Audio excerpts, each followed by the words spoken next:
Let's continue our video with another topic, guttation, also called as exudation. This topic, children, you have already studied in our lesson transpiration when we took it last time. I'll show you here. If you go back to your notes, you will see this guttation or exudation that we had already studied. Let us study once again and revise it. Guttation is made up of the word gutta, which means to pour out or drop. This process takes place in plants like ferns, banana, nasturtium, strawberry, tomato and grass. What happens is, in plants, when roots continuously they are absorbing water and the weather outside is warm and humid. Humidity means there's a lot of moisture in the surrounding atmosphere. In that case, roots they push the water column up, but the leaves they are unable to lose it because the humidity is opposing it. Humidity or the air around is not ready to take that water, but the plant is forcibly pushing it out. So this loss or forcible loss of water is in the form of droplets of water along the margins in the morning or evening time. So at the tip of the veins, children, there are permanent openings which we called as hydatodes. They are not like stomata. Stomata open at daytime and they close at night. But these hydatodes, they remain open all the time. Secondly, in transpiration that we studied, here in transpiration we talked about loss of water in the form of water vapor, which we cannot see. But in this topic of guttation, the loss of water is not in the form of water vapor but as liquid droplets which can be seen. Also, this water is not pure water but it is mixed with the minerals. Unlike transpiration, where the pure water loss takes place in the form of water vapor and there are no minerals lost through transpiration. So let us see what are hydatodes. They are special pore-bearing structures called hydatodes present on the margins of the leaf to allow guttation or exudation. The water is lost as droplets and it is lost along with mineral salts. Hydatodes remain open all the time and guttation occurs in humid weather. It occurs at night or early morning, and turgidity of the plant is not affected by guttation. So I hope you have revised this. You will please go back to your previous collection of notes under the chapter of transpiration, right? So you will see, but here again we have mentioned it that we have to do once again guttation or exudation. The rest of the things, examples, openings and the other things, they remain the same. All right. So now we continue with our next topic that are on experiments. We have 4 experiments to study. The first is to show that roots absorb water. What I am going to discuss, children, is a very simple experiment, but this experiment at times becomes tricky. I'll first explain the experiment and then tell you why at times children get confused in the council question paper. I'll show you the example and the reason why I am saying so. Then let us start with the experiment number 1. To show that roots absorb water. Very simple requirements, and I'll insist all of you please perform this at home. All you require is nothing but a test tube. If you do not have a test tube, take a glass and some few drops of oil and a plant. So let us see how we proceed. We take a test tube, mark it as A, take some water, right? And we pull out a young leafy plant of balsam from the soil, and we'll make sure that the roots they are intact. That means the roots should not be broken. Insert the roots into the test tube soon, and what we do next is that we add a few drops of oil in the test tube. Reason? To prevent loss of water by evaporation. We know, children, evaporation takes place through the water surfaces, etc., which oil layer will prevent it. All right. Now we will mark the level of this water here. Another setup we'll make here as a control and label it as B. Same thing, take water, add a few drops of oil, again to check the evaporation. But what is missing here is that here there is no plant, right? We will leave the setup A and B. A is called experimental setup, B is called as control, and we leave it up for at least 1 to 2 days. After this, what we see? A, that is the test tube here, the level of water falls down. You can see that this shifts down. Reason? That water is absorbed by the roots. And this proves that because the level has shifted down and there was no evaporation possible because we have added oil, so the only possibility for the level to come down is the absorption by roots. B, what we observe is that there is no change. Why? Because there is no plant, no roots to absorb, and no evaporation also took place, so the level remains the same. Now, experiment looks very simple. But as I said, at times you find it tricky in the final exam is see, this was in textbook page number 46. If you see it in your textbook, it's page 46. A very similar setup you will see in your lesson transpiration at page number 55 here. What difference do you see? In this setup, it's the same thing. Test tube taken, water filled up, layer of oil and a freshly uprooted twig, maybe balsam again. But what is not present is the root structure that has been removed. So in this case, if you are given this setup and you are asked, what do you observe by this? What will you notice, children? You will notice that the level of water, it is again coming down, right? A shoot inserted in the water, but the reason will be transpiration and not absorption. So in a diagrammatic question like this, if you write yes, the level is falling down due to absorption by roots, you will get no marks. Reason? Because there are no roots. So the only possible phenomenon to imagine the water falling down or the level coming down is not absorption, but it is transpiration.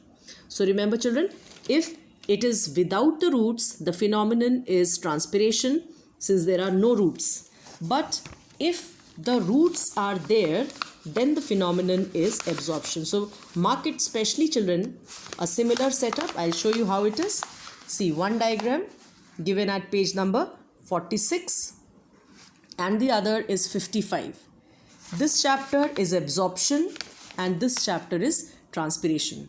So this is why at times children, they don't pay heed to whether roots are present or absent, and directly they write transpiration or absorption. So make sure, children, write a note over here that while studying, refer page number 46 and page number, the other is 55. This is my book, maybe the old edition. You will find out what page number in your books, children. This chapter is absorption and this chapter is transpiration. So I'm sure you should be able to understand. So this is experiment 1.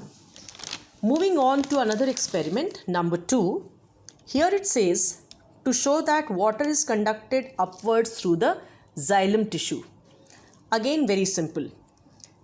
We'll take a beaker, fill it with water, and there's a dye or a stain called as eosin dye. The moment we add this, the water starts turning pink uniformly. Now what we do is, we'll uproot a medium-sized balsam plant again and wash it, the mud etc. Under the tap water, and we'll dip the plant with the roots intact into the water. We'll make sure that the roots should be completely submerged in this solution. The colored solution what you have made, the roots should completely submerge. Alright.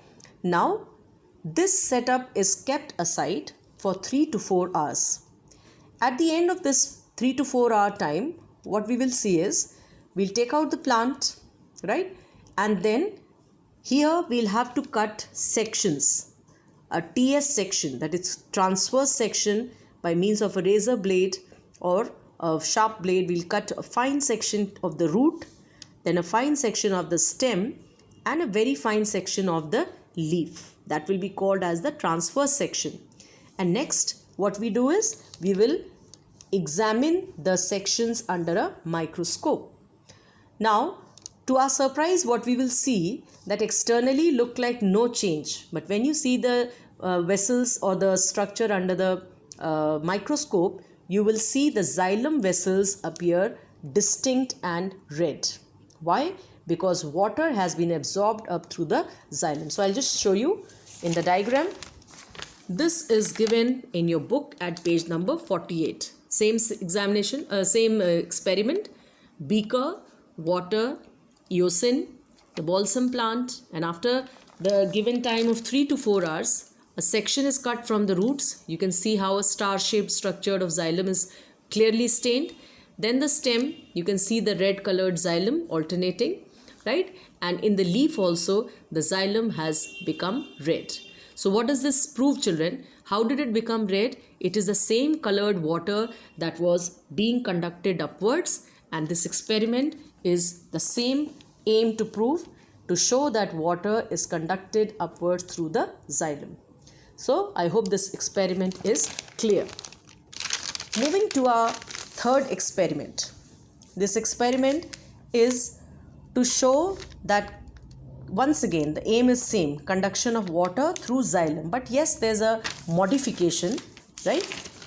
In this there's a slight modification but an interesting one. We will take two setups, A and B. All right, in A and B the setup is as like this: a beaker, and we have taken water, a leafy shoot we have taken, again balsam here, and this has been cut underwater. You can see there are no roots. The leafy shoot has been cut here and here underwater. Why? So that there should be no bubbles that are introduced on its own. So this can be asked, children, as a precaution. This question can be asked, that why should the shoots be cut underwater, right? Or they can ask you, is there any precaution? Yes, there is, that the shoots should be cut underwater. Give reason so as to make sure that no air bubbles they get in. Now, keep the lower ends, right, dipping into the water. In A, what we do is we remove a 3 centimeter long region of this outer wood, which is called as phloem. Remember, children, xylem is inside and is surrounded by phloem all throughout. It's just like a pencil arrangement. But with the wooden pencil that you write, children, the lead is surrounded by the wood around. So if you imagine the lead to be the xylem, then the wood around is phloem. So just to make a similar note here, the wood around the xylem is cut for some region of 3 centimeters, and this outer ring of phloem is removed like this. Alright, so A has xylem intact but phloem removed. Just the opposite we'll do here, right? Here 3 centimeter of the inner xylem is removed, but the phloem is left intact. Alright, so keeping the central part intact here, and here the central part is removed. This setup A, when we have removed the ring of phloem, is called as the ringing experiment or the girdling experiment. So you can be asked, what is the meaning of girdling or ringing? It is the same thing, to remove the outer phloem but keeping the xylem intact. But this one is just the opposite. The xylem was removed and the phloem is intact. Now let us see what happens. The shoots are attached to the stand like this, as you can see, and they are left for some 2 days time, 48 hours.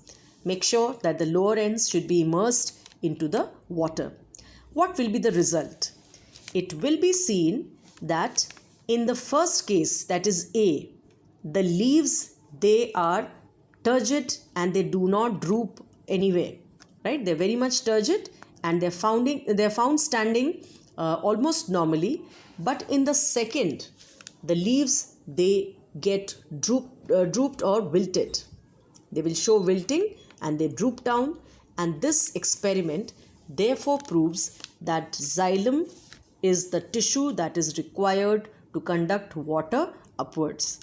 Reason, here xylem was intact, so the movement of water upward is uninterrupted and the cells were turgid and the leaves normal. But here what happened? because the xylem itself has been removed, so no water could be conducted up, and therefore the leaves show wilting. So this experiment is simple here. Results I have written: leaves remain turgid and the leaves they droop. In your textbook it is shown by this experiment. So this is the same thing which I have explained through my notes here. And now coming to the last experiment. Once again, it is to show that on a similar note it is, but just opposite. Here you showed movement of water upwards through xylem. Here you are showing that food from the leaves is conducted downwards through the phloem in the stem, that is the outer wood, right? So let us see what you do here. In this case, we will take a plant, for example guava or any other tree, right, and cut a ring around the stem of a healthy potted plant. Once again, like the previous one here, we'll cut the ring of the phloem from the stem and we'll make a ring. What do we call this? We call it as girdling or ringing.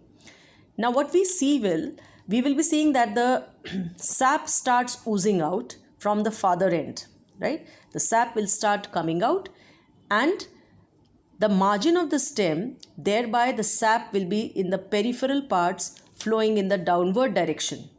After some weeks, what you will see is that the plant part above the ring here, just above the ring, which earlier was like this at the start, has now become swollen just above the ring. But the part that is below the girdle, this part is called as the ring or the girdle. So the part below the girdle, this has stopped growing, or they may show even death of the tissues, right? The reason of the death of the plant parts below the girdle is because the organic contents of the lower part, they are finished, or the food is not transported by the phloem downwards, and the accumulated organic parts, they are almost exhausted. And in this case, the fresh healthy condition of the leaves also proves, right, this one. What does it prove? That the leaves continue to get a supply of water through the xylem. So ultimately what will happen, children? The leaves, they will be healthy, the portion above the girdle will be healthy, but the roots and the related organs below the girdle will start dying out, and obviously at the end the whole plant dies out. So this is the importance of this experiment that shows that the food is transported from the leaves through the phloem. Just opposite this. This was the upward transport of water and minerals through xylem, but this is the transport from the leaves to the lower part of the plant through the phloem. So that's a very easy experiment, children.